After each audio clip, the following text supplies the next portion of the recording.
¿Qué amigos? Bienvenidos a este 2.5 Gasteiz. VTV, nuestra televisión local y territorial, por cierto, porque a veces parece como que el territorio, y además vamos a hablar de Juntas Generales, vamos a decir que hablamos también del territorio, que llegamos hasta donde llegamos, no llegamos a todos los sitios del territorio, pero a una gran parte sí llegamos, eso es importante. Bueno, pues eso, que arrancamos en este día 23 de noviembre, realmente sobresaltados porque sí que es verdad que las noticias vuelan, corren, y la noticia que, para cuando ustedes vean este espacio, este programa, pues seguro que lo habrán oído y reoído y bueno, y habrán hablado de las bondades o no de Rita Barberá, pero es que es verdad, nos acabamos de enterar que Rita Barberá ha muerto, justo en el inicio del proceso judicial que se había abierto ya recientemente. Bueno, pues no se va a concluir el juicio, sinceramente, no se va a concluir el juicio, pero bueno, eso, que tengan la noticia y que, bueno, pues valoraremos en su justa forma la noticia de la muerte de Rita Barberá. Pero dicho eso, nosotros a lo que vamos, que es lo que nos interesa, que es nuestro territorio, es nuestra ciudad, bueno, y es lo que realmente tiene el peso y de donde nos queremos centrar principalmente. Y bueno, ayer ya hablábamos, ¿no? O yo por lo menos ayer ya lo hacía público, ¿no? Hoy vamos a tener Izaskun Moyua, que es la portavoz de Juntas Generales del Partido Nacionalista Vasco, y que con ella vamos a hablar de muchos temas, ¿no? Vamos a coger un poco el pulso a la Diputación vista desde la portavocía, que es muy interesante y muy importante. Y habida cuenta además de que encima de la mesa tenemos ya presupuestos que hay que empezar ya, hay que airear, ya ha habido esos primeros contactos, y que además, en algún caso, como bien hemos leído algún tuit de Ramiro González, bueno, en positivo, además encarando que incluso se puedan sumar más fuerzas a este próximo presupuesto, y eso es muy importante, sumamente importante para el territorio y para unos presupuestos que además necesita eso, del apoyo de sumar para que, bueno, tener un año tranquilo y que todo el mundo, bueno, trabajar por el bien común, que es una frase que nos gusta mucho utilizar. Bueno, Izaskun Moyua, Egunon, buenos días. Hola, Ronald. ¿Qué tal estás? Muy bien. ¿Todo bien? Todo bueno, bien. Antes de nada, y si me lo permites, Izaskun, yo creo que es obligado. No puedo tenerte aquí y no preguntarte por María Jesús Aguirre, evidentemente, tú que además vienes de Emakunde, que fuiste directora de Emakunde, con ella tuviste mucho roce profesional y personal. Bueno, no sé, una valoración sí te pido que me hables un poco de ella, de la figura de María Jesús Aguirre, qué representó para ti, tu trabajo con ella mano a mano. Bueno, yo creo que María Jesús Aguirre ha sido un fenómeno político, porque es ahora cuando le estamos descubriendo y es ahora cuando estamos hablando de ella, ¿no? Pero durante todo el transcurso de su vida, en realidad, muchas y muchos ya hablábamos, ¿no?, de lo que significaba esta mujer. Yo creo que ella ha sido una persona que ha innovado en algo que es fundamental, que es la mirada hacia la política social, la mirada hacia qué es lo importante en una sociedad, y yo creo que ella encajó muchos de los puzzles de lo que significa una sociedad de progreso y una sociedad de bienestar, y eso le agradecemos eternamente, porque en aquel tiempo cuando ella empezó tener tan claro esa visión, yo creo que fue una visionaria, ¿no?, en la política, en esa política que interesa, ¿no?, en la política que interesa a la ciudadanía, que interesa a lo cotidiano, ¿no? En ese sentido yo creo que como fenómeno político, claro, las gracias, cómo no. Pero luego tenía un componente también para mí muy importante, que lo hemos comentado estos días mucho, ¿no?, y es que ella fue una política, que fue una mujer política, y en un tiempo y una generación de mujeres con muchas dificultades y con muchos muros que tuvieron que atravesar, ¿no? Y en ese sentido también ella ha sido un espejo estupendo, sobre todo para las mujeres de Jeltzales, donde nos hemos podido mirar, ¿no? Y bueno, pues luego hay muchas reflexiones en lo personal que ella a mí personalmente me ha dejado, pues bueno, pues un agradecimiento eterno, ¿no? Yo lo comentaba estos días, lo dije también públicamente. Ella hizo algo en un vis a vis que tuvimos, que es lo que a mí me ha venido a la memoria estos días, ¿no? En una copita de vino, entre una jornada sobre servicios sociales de mañana y otra de tarde, donde hablábamos de las dificultades de las mujeres en la política, ¿no? Entonces yo tenía las criaturas muy pequeñas y todo era pues quejarme y esto no puede ser, yo no puedo con todo, y bueno, pues esa ilusión y esa fuerza que ella transmitía siempre, ¿no?, en el sentido de que era lo que tocaba hacer, que no había que desmoralizarse, que estábamos muchas mujeres igual, que dejáramos de lado las tristuras, las penas, las dificultades, y que había que tirar para adelante porque el partido y la sociedad nos necesitaba mucho, ¿no? Y ella me dijo a mí algo, un consejo que normalmente los consejos a veces no cuando somos más jóvenes, ¿no? Pues no lo tomamos en cuenta, pero yo ese consejo sí le tomé en cuenta, ¿no? Me dijo, Izaskun, tenéis que ser, las chicas, tenéis que ser independientes. No estéis esperando a la política para que os dé de comer, ¿no? Haceros un camino profesional, ser libres para pensar, para criticar, para vivir, y en ese sentido podréis ser mucho más, podéis participar de una manera mucho más bonita, mucho más activa a la vida del partido y a la vida de la sociedad, ¿no? Y yo creo que eso le hice caso y creo que es muy importante porque es un consejo que yo sigo dando, ¿no? A todas las personas, mujeres y hombres, pero especialmente a las mujeres, que somos las que en la política nos quedamos siempre más escoradas, ¿no? De hecho, aquí hemos hablado en alguna ocasión, ¿no?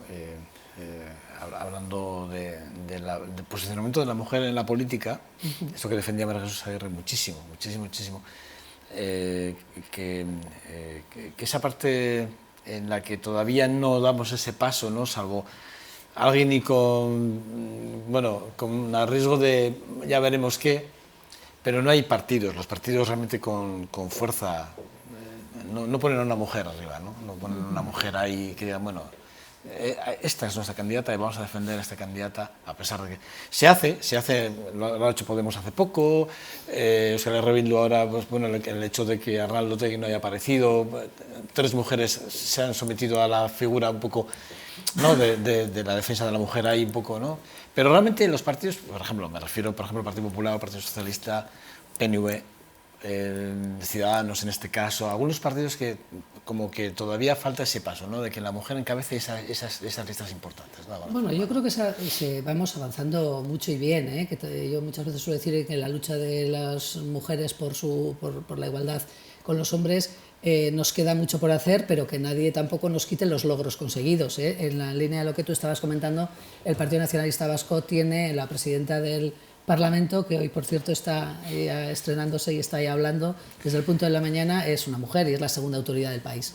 Y el Partido Nacionalista Vasco tiene en su ejecutiva vizcaína al frente una mujer, es decir que los pasos vamos dando, quizá con dificultad, pero se van dando y yo creo que es muy importante y es lo que tenemos que recalcar, ¿no? Exactamente, que hay un esfuerzo de las mujeres de los partidos y también de los partidos por avanzar y por llevar a las mujeres al sitio que les corresponde, ¿no? A estar en igualdad, en presencia y en influencia con los hombres en la política. Hay un estudio que también hemos comentado en este programa, que unos 140 años tardaremos en entender los hombres que la mujer es exactamente igual que el hombre.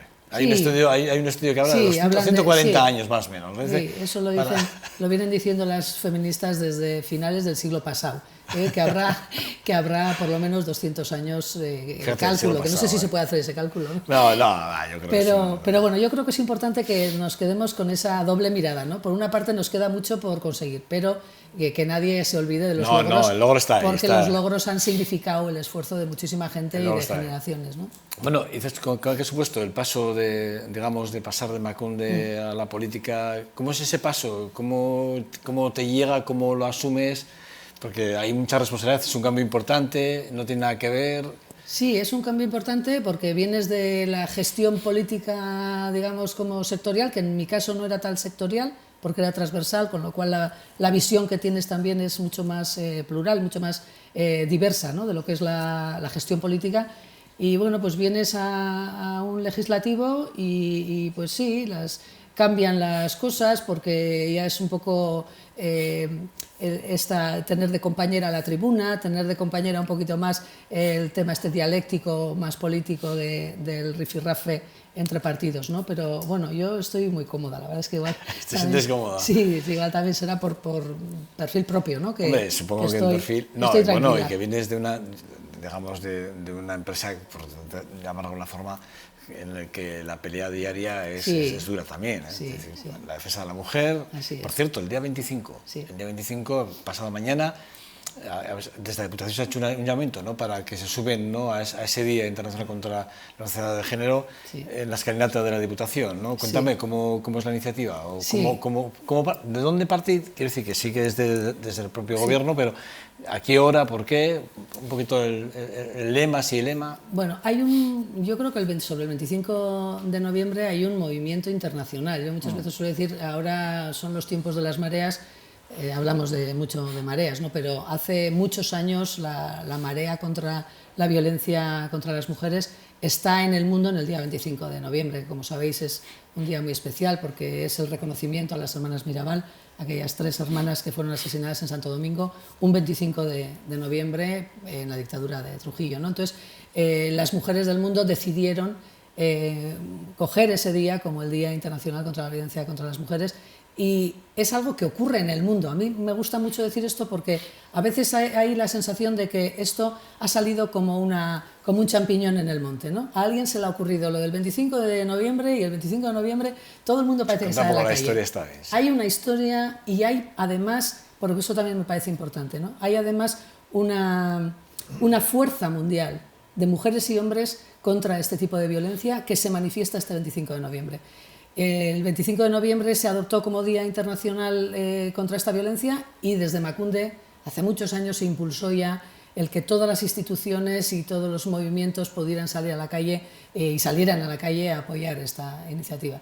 Entonces, en este momento, Emakunde y Eudel hacen propuestas de declaraciones institucionales para las instituciones, para que se suman a este día.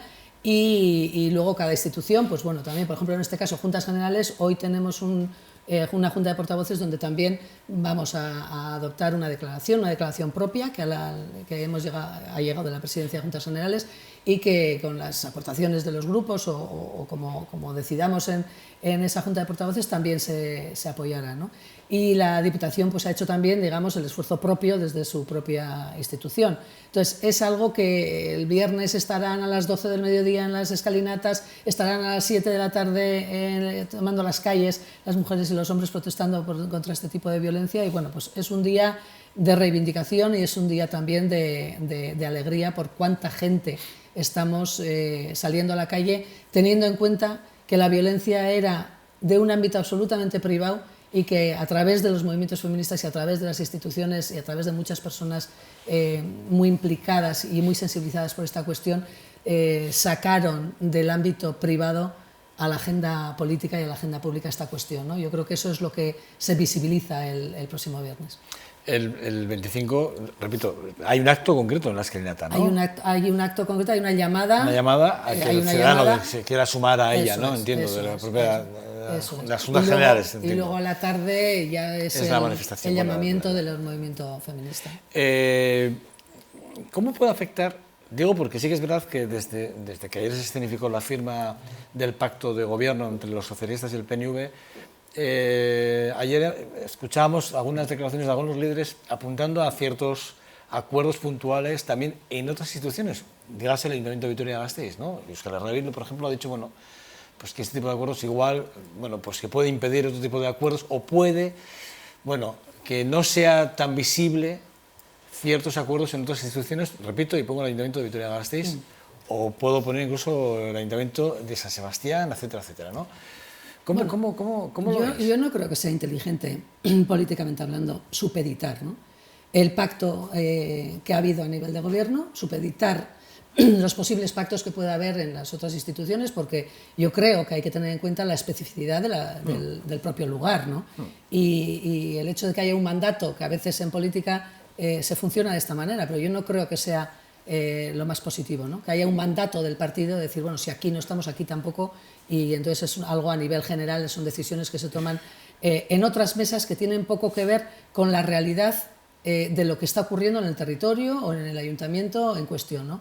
Yo creo que bueno, el pacto lo que ha demostrado ha sido una capacidad de esfuerzo y una capacidad negociadora de dos partidos, que son el Partido Nacionalista Vasco y el Partido Socialista, que no es la primera vez, tenemos una historia también, tenemos unos previos. Desde la tercera legislatura. 18 años, hace 18 años o 19, ¿no? 19 que estuvimos. exactamente. Y bueno, yo creo que es lo que demuestra es la capacidad que tienen esas dos fuerzas de poner en común aquello que tienen en común, mirando siempre al bienestar de este país, ¿no? Y aquello que no está en común, esa capacidad de dejarlo en las orillas del camino y lo iremos tomando, lo iremos retomando, lo iremos cogiendo en la medida en que podamos, ¿no? Me parece muy interesante y yo creo que, como estaban comentando también esta mañana, desde el Parlamento, yo creo que es una legislatura que tiene muy buena pinta. Muy buena pinta. Hablando ya de los presupuestos forales, sí, evidentemente, sí que es verdad, ¿no? Hemos leído a Ramiro González en Twitter, además con una postura muy cercana, incluso agradeciéndole a Podemos las propuestas que ha puesto encima de la mesa y además viendo un acercamiento con Podemos también en ese sentido, no solo con Euskal Herria Bildu, que también Quique Fernández Pinedo ha mostrado, creo que, una intención clara de apoyar los presupuestos. Es decir, que puede ser una legislatura en la que además haya una suma de más fuerzas en un presupuesto, ¿no? Yo creo que eso sería lo mejor para este territorio. Lo mejor sería eso. Se han presentado unos presupuestos que yo creo que permiten realmente avanzar de manera muy interesante en muchos de los temas que son problema en el territorio. Es un presupuesto con 35 millones de euros más que el presupuesto del 2016, que tiene los 3 ejes fundamentales que son las prioridades de este gobierno foral. El primer punto, que tiene que ver con la revitalización económica del territorio, el segundo punto con blindar y potenciar las políticas sociales, y el tercer punto, el equilibrio territorial y la cohesión.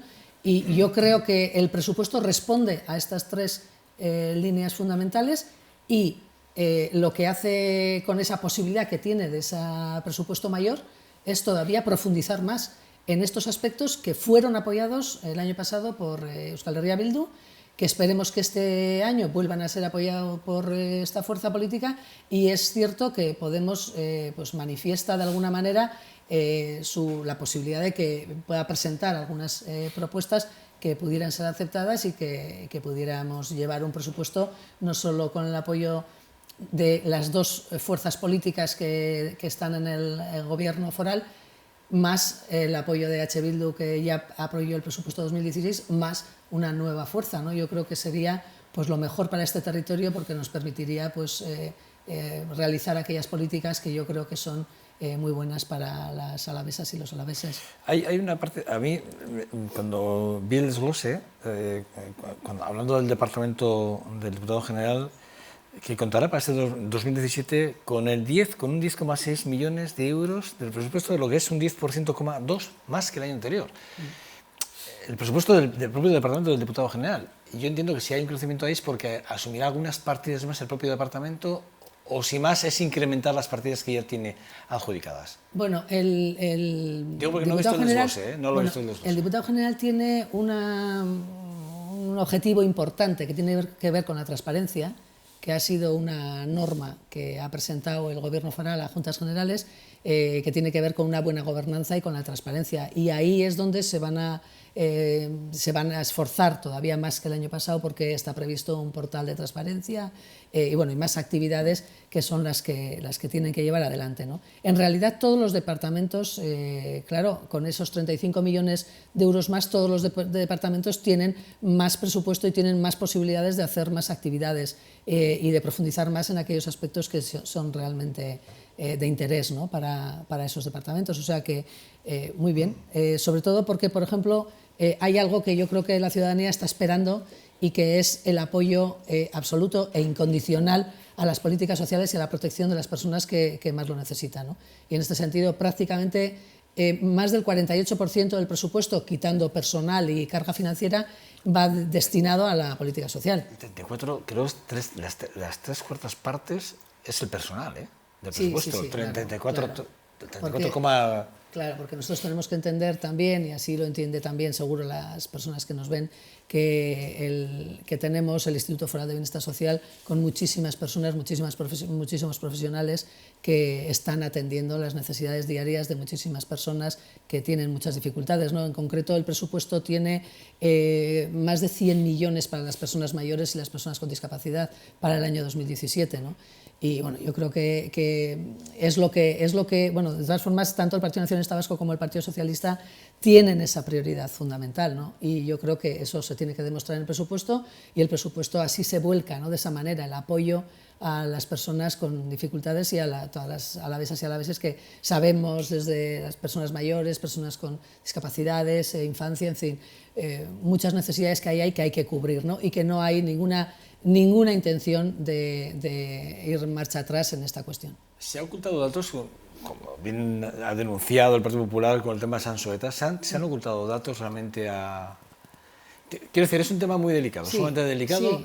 Y sale el Partido Popular en un tema tan sumamente delicado como es el tema de la prostitución infantil dentro del centro de Sansoeta, y sale diciendo que se han ocultado datos importantes, y pide además que comparezca no solo Ramiro González, sino que además comparezca la diputada. Bueno, el Partido Popular tiene derecho a las actividades y a las iniciativas políticas que estime oportuno, pero también tiene que tener en cuenta que aquellos pasos que dé que no sean éticamente, yo creo, es una opinión personal, que no estén éticamente con lo que desde una fuerza política de la responsabilidad que tiene el Partido Popular tiene que hacer, puede convertirse en un boomerang. Para esa fuerza política ha ocurrido otras veces. Es decir, que yo creo que todo el tema de toda la manipulación que hicieron en el Partido Popular con la RGI también fue un boomerang para el Partido Popular, porque así se lo ha dicho la ciudadanía en las urnas, que yo creo que es el examen que todos los partidos políticos pasamos de vez en cuando, ¿no?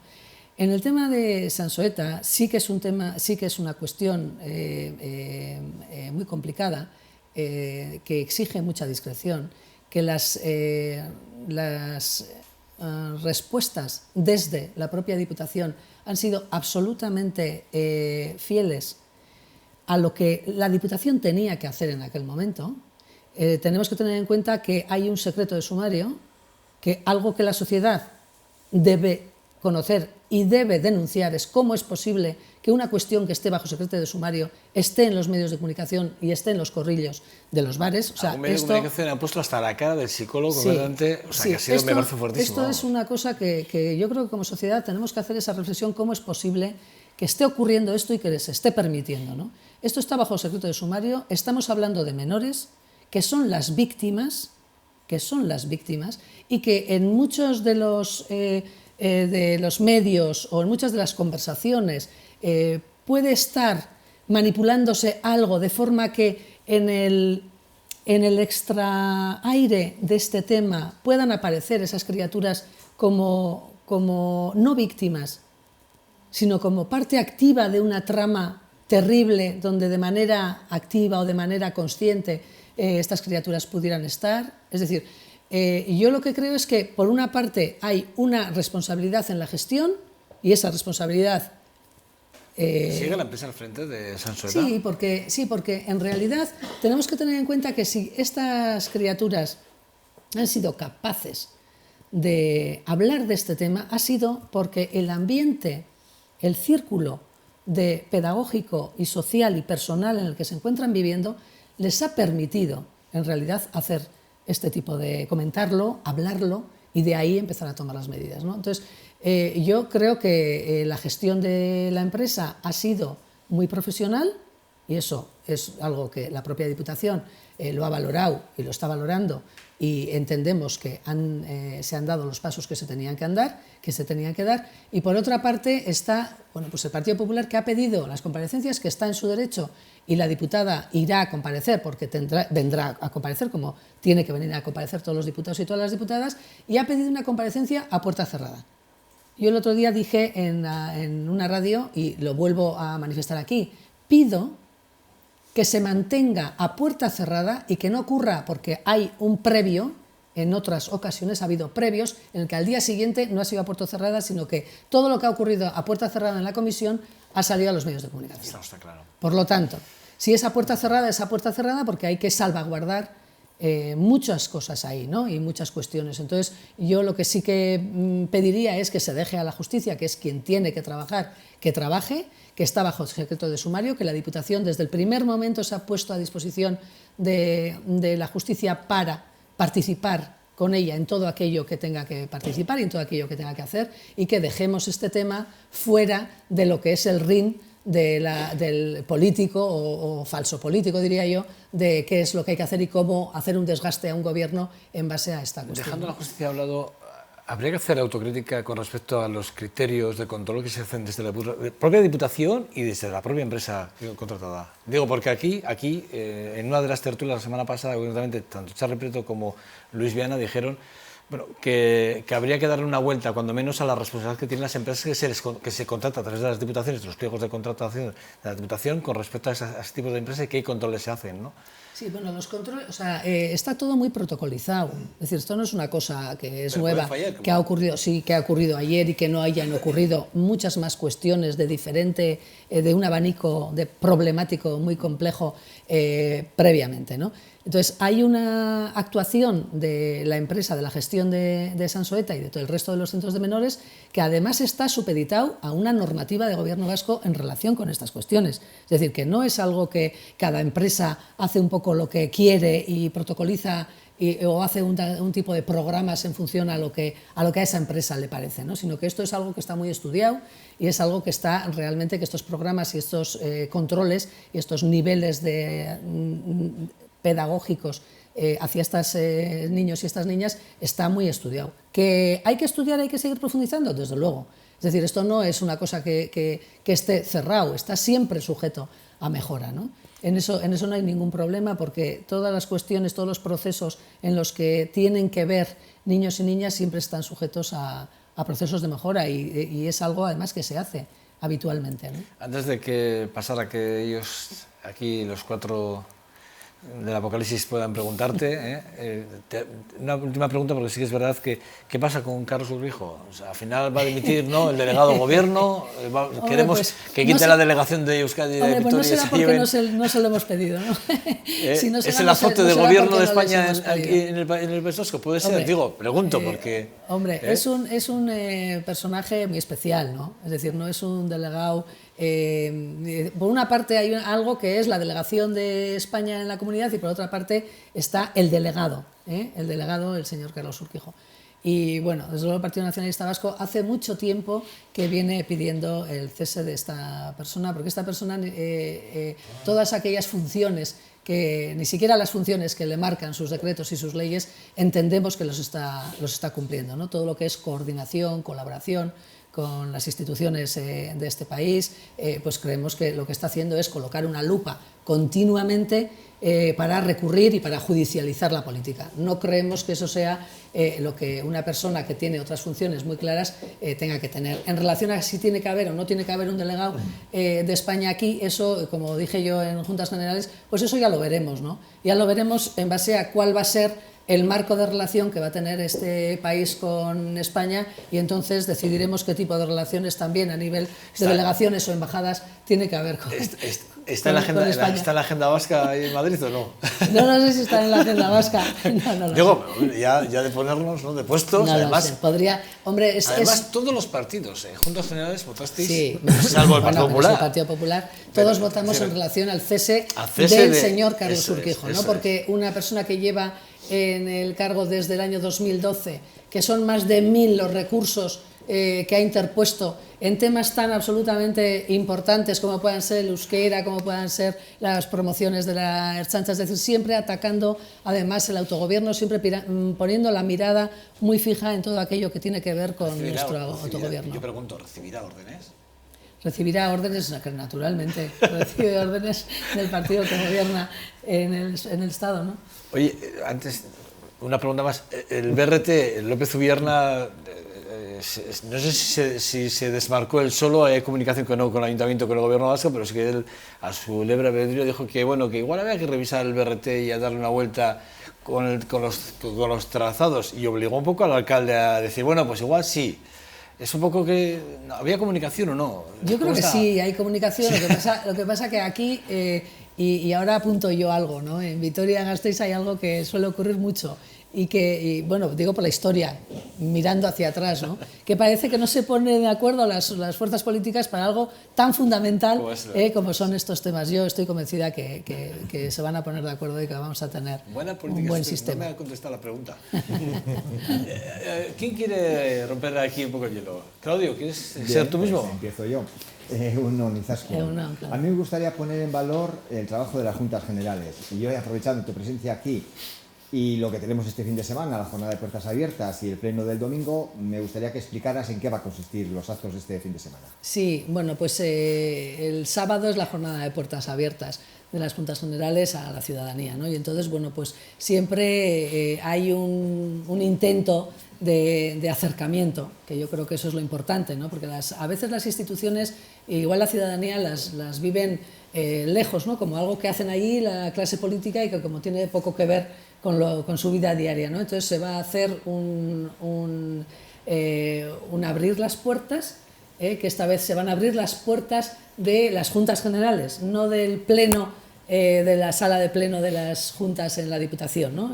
Sino que va a ser las propias Juntas Generales las que van a abrir esa puerta y van a tener al lado, delante de la catedral, en la explanada de delante de la Catedral Nueva, pues van a tener unos puestos un poco con el territorio, ¿no? Va a venir, como siempre, vienen las cuadrillas y las cuadrillas pues muestran un poquito quiénes son y lo que hacen y nos traen también sus productos, ¿no? Entonces, bueno, pues un poco ese ambiente festivo, de que la gente pueda ir, ver lo que las cuadrillas del territorio nos traen y ver también cómo son las Juntas Generales por dentro, un poco las tripas, ¿no? De las Juntas Generales, pues irán a ver las zonas nobles, digamos, ¿no? de la Casa de Juntas Generales, que son bien bonitas, y después podrán también pues, ver a través de un vídeo un poquito pues, algo que les explique también cómo es el funcionamiento, ¿no? Y después el domingo tenemos el Pleno de Santa Catalina, que es uno de los plenos que no son los ordinarios, ¿no? Es un pleno especial y bueno, pues hoy decidimos, creo que hoy en la Junta de Portavoces es cuando decidimos cuál es el tema, ¿no? que vamos a tratar en ese día, ¿no? Y bueno, pues es un poco un fin de semana de fiesta para las Juntas Generales y de acercamiento, ¿no? Hacia las personas. Muy bien. Sí, yo cambio un poco de tercio, digamos, hemos hablado un poco del pacto con el PSOE, pero no a pies, igual un poco por encima.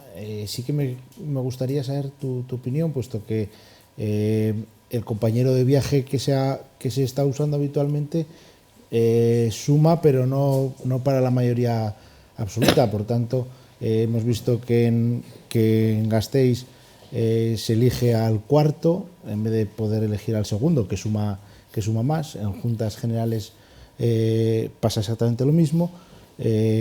Ahora en el Parlamento Vasco se elige al último o al penúltimo sin haber podido elegir al segundo, que daba mayoría absoluta.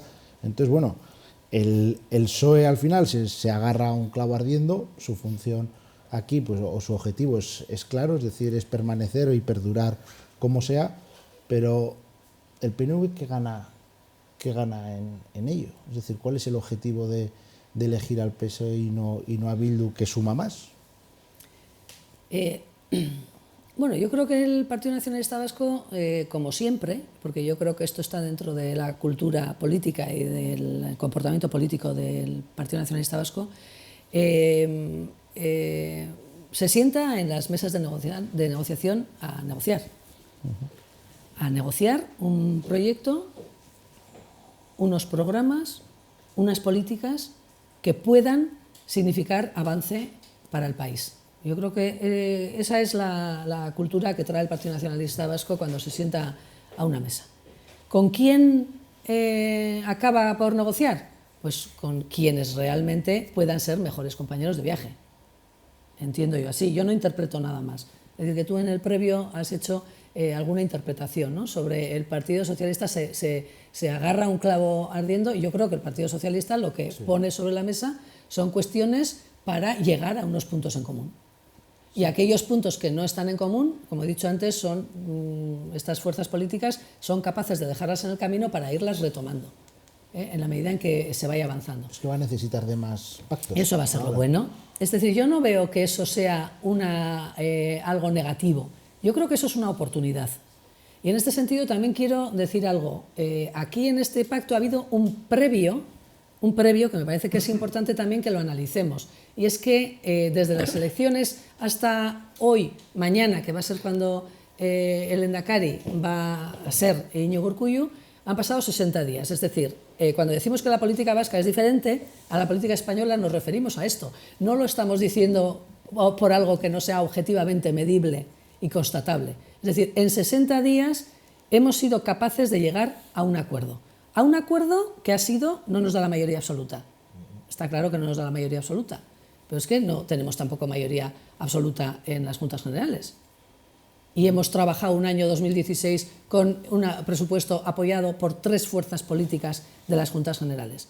En el Parlamento Vasco se inicia una legislatura con el apoyo, con la fuerza de 2 fuerzas políticas que no tienen la mayoría absoluta. Luego, eso quiere decir que van a pactar y van a tener que pactar muchas cuestiones que tienen que ver sobre todo con las leyes o con la aprobación de las leyes y con la aprobación de muchos temas que son muy importantes para el país. Van a necesitar de más fuerzas políticas y yo creo que esa es la política. No es algo negativo, es que no tienen mayoría y van a tener que contar con otras fuerzas políticas. Pues bienvenida sea esa posibilidad. Esa es la manera que tengo yo de ver esta cuestión. Vamos a hablar de política fiscal. ¿Para cuándo un debate profundo, intenso sobre política fiscal? Sobre todo por las expectativas siempre que se hace de ingresos y luego no se cumplen esas expectativas y eso conlleva pues, a unos posibles recortes, ¿no? ¿Dónde está? ¿Hay fijación? ¿Hay unas fechas? ¿Hay un interés por tratar un tema tan importante como es la política fiscal? Sí, eso lo hemos dicho ya públicamente, lo ha dicho el diputado general y lo he dicho yo también en Juntas Generales. Abiertos al debate fiscal, desde luego que sí. Pero abiertos al debate fiscal después de que hubo una reforma fiscal que acaba en el 2016, que fue apoyada por 3 partidos políticos en este país, que fueron Partido Popular, Partido Socialista de Euskadi y Partido Nacionalista Vasco, y hemos dicho desde el principio que necesitamos hacer un análisis y una valoración de qué es lo que ha pasado después de ese apoyo de 3 fuerzas políticas en el país para un tema tan complicado como era el tema fiscal, ¿no? Abiertos a negociar, a mejorar siempre, pero teniendo en cuenta que hay que hacer una valoración y una evaluación de lo ocurrido, Y lo ocurrido no parece o ese pacto no parece que ha ido tan mal, porque tú decías, por ejemplo, las posibilidades de recorte, pues no hay recorte. Es decir, que no hay recorte en esta Diputación Foral de Álava, no ha habido recorte en Gobierno vasco y no parece que vaya a haber recorte de cara al 2017. Es decir, que la reforma fiscal pactada no ha ido tan mal, que puede ir hacia otro camino y puede mejorar, abiertos al debate.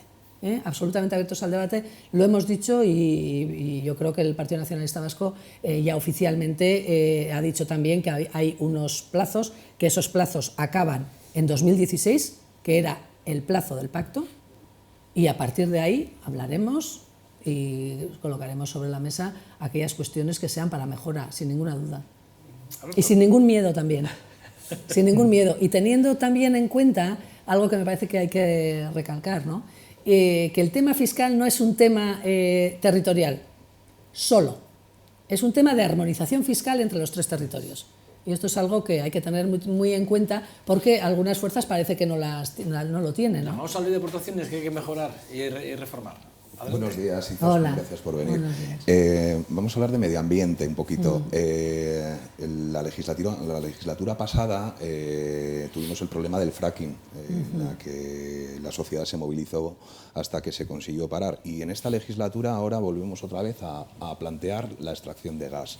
No mediante el fracking, pero sí de una manera que es de la misma manera lesiva para el medio ambiente y que va en contra además de cualquier pacto mundial contra el calentamiento global y el cambio climático. Me gustaría saber si son conscientes de que estamos a 0,8 grados de pasar el límite de la barrera de no retorno y si todas estas políticas que estamos haciendo incluso a largo plazo, ¿no? Se quedan en muy cortito plazo respecto al cambio climático. O sea, no van a valer para nada al final porque vamos a estar pasándolo bastante mal. Bueno, yo creo que la responsabilidad de quien gobierna, en este caso concreto que tú comentas, es doble. Por una parte, tiene una responsabilidad con el medio ambiente y por eso trabaja en los informes de impacto ambiental.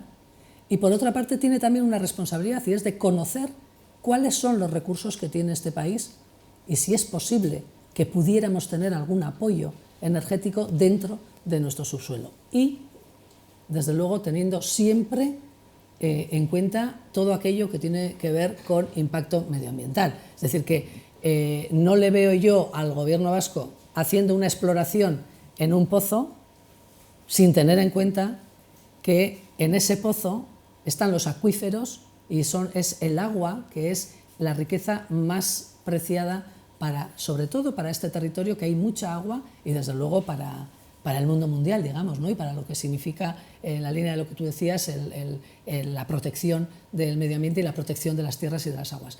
No le veo yo al gobierno vasco, ni le veo desde luego a la Diputación Foral de Álava, sin tener en cuenta esta cuestión fundamental. No solamente son los acuíferos, ¿eh? Sí, bueno, no, es mucho más complejo, ¿no? Claro. Lo que pasa es que este es un tema que tiene mucha repercusión social y también mucha repercusión política, ¿no? Y bueno, pues ya os anuncio que es uno de los temas que se van a tratar en Juntas Generales en muy breve plazo. De hecho, si me lo permitís, por ir acabando ya, os voy a decir algo. Esta mañana, viendo un poco los tweets, me encontraba con que dentro del grupo juntero del PNV, Ramiro González ha hecho una relación de tweets, un montón de tweets, que no sé si... me gustaría leeroslos, ¿no? Y empezando por este, porque decía Ramiro González, lo dice el propio diputado general, dice: lo he dicho con claridad, no queremos fracking en Álava, y eso lo pone además en mayúsculas, dice: soy radicalmente contrario al fracking, y lo dice el diputado general de Álava, es decir, esto lo dice él y además siempre está en contra de ello. Con respecto a los acuerdos presupuestarios, llega a decir, me quedo con la parte final de la intervención de la portavoz de Podemos, en este caso de Podemos, y quiero tenderle la mano a llegar a acuerdos, que es lo que decíamos un poco, que bueno, pues que hay, y además aquí ya lo he dicho también, la portavoz lo dijo aquí en Juntas Generales, dijo que bueno, pues que sí que había cosas en las que el Partido Nacionalista y Podemos podían llegar a acuerdos en esa legislatura y que no descartaba el poder firmar un acuerdo presupuestario con Ramiro González. Hablando del tema del agua, se felicitaba por el tema del acuerdo de infraestructuras hidráulicas, gracias a un acuerdo que está dentro del acuerdo marco y que URA lo ha puesto en marcha, y ahí tiene que ver mucho el tema del dique famoso de Foronda. Habla también del H24, que dentro de la agenda de los parlamentarios vascos del PNV en Madrid está el H24 como una de las prioridades para... Bueno, ya se habla un montón, habla de muchas cosas, ¿no? En el caso de Euskal Herria Bildu, dice: el acuerdo con Euskal Herria Bildu nos permitió hacer importantes infraestructuras hidráulicas, pero el Partido Popular sigue castigando a Ayala, concretamente, y habla de la cortesía y del buen hacer y del buen seguimiento que ha hecho del presupuesto Euskal Herria Bildu. También habla o sea, es decir, que no se esconde y reconoce lo que han hecho también los otros. Es decir, merece la pena leerlas porque sí que es verdad que de alguna forma, bueno, pues es un fiel reflejo de lo que está pasando un poco en la Diputación, Es el diputado general de Álava, es la máxima figura, ¿no? En ese sentido, entonces yo creo que hay que darle el valor que A mí sí tiene. que me gustaría decir que espero, y de verdad que confío, que tanto Podemos como EH Bildu no tengan mandato superior, que se centren en las necesidades de este territorio y que aquellas propuestas que puedan aportar y que signifiquen mejora para la ciudadanía alavesa, que lo hagan, que independientemente de los mandatos que pueda haber por ahí. Yo vi a Arantxa Beci aquí, yo la vi aquí muy convencida de que, como que, bueno, sí, pero yo la vi convencida de que no, que ellos aquí, como que, bueno, no son un verso libre, pero tienen su impronta, bueno, y evidentemente que va a decir Quique Fernández Pinedo. Quique Fernández Pinedo, una entrevista muy interesante que tuvimos con él, en la línea del diputado general, es decir, hemos acordado, hemos fiscalizado el acuerdo, lo hemos trabajado, lo hemos tenido controlando... No, y lo han valorado muy positivamente, además. Ambas partes, es decir, PNV y el diputado general lo dice en su cuenta de Twitter, y además también lo hace Quique Fernández Pinedo, también lo ha hecho público, es decir, que no se esconden las cartas. Y aquí ganamos todos. La verdad es que es una legislatura en la que estamos más alejados de la crispación y creo que digamos, estamos más por el trabajo, ¿no? Cosa que nos alegramos. Izaskun, puertas abiertas. El fin de semana, El sábado. bueno, habrá que abrir las puertas. Yo quiero ir a los despachos de algunos diputados. Está muy bien. Me miras así, Claudio, yo quiero... No tienes mucho interés en los despachos. No forma parte de las Juntas Generales. No. Ya lo sé, No, sé. no. Pero es que No a mí es lo que me confundir interesa. ejecutivo con legislativo. Eso también Para mí es lo que me interesa. Sí, pero es muy interesante también lo que comentaba Claudio, ¿no? Que yo creo que también la ciudadanía a veces igual confunde un poco, ¿no? La parte legislativa con la Sí, parte... la parte de diputación es la parte ejecutiva, claro, del gobierno, es el gobierno foral, y las juntas generales es la parte parlamentaria, la parte legislativa. Yo haré mi aportación al tema de la transparencia. Muy En bien. su día lo haré, pero lo haré. Es que yo tengo intención de hacerlo. Estupendo. Es como yo, portavoz de bien. Juntas Generales del PNV. Gracias, qué riesgo, ¿eh? Es que ricasco soy. Un verdadero placer. Bueno, nada, hacemos una pausa muy pequeñita y vamos a la tertulia. Hasta ahora.